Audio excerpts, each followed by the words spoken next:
pamangkin ko kahapon. Ay, umuwi na sila? Nandito Nung pa? saktong tumawag si Nana hinatid ko na sila doon sa Sa ano? terminal. Ay, tita, tita. Sabi nga nila na dapat nung Monday pa yung parents orientation namin na move. Sabi nila Nana, bukas na lang kami. Sabi ko, inisip ko na kasi ate Ani na ilang araw lang yung bakasyon niya. Babalik naman siya dito sa 15.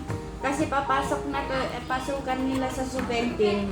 Walang Ay, siya yung magbabantay. Walang magbabantay kay Olivia kasi hatid ko siya kahit 2 araw lang sa school. Pero yung pauwi naman, ano lang, yung pauwi, mag-bus na siya. Pag ihatid lang kasi first day of school, gusto ko.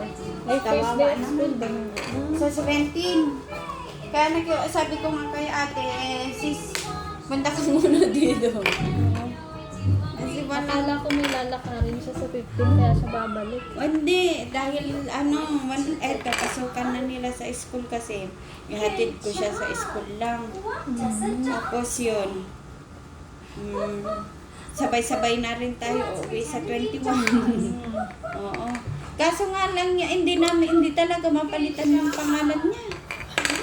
Ay, dapat may message mo ko para itawag ko sa customer service. Pwede pa yun? Pwede pa naman siguro. Pwede ka naman siguro. Oo. Tapos, Additional lang siguro yun.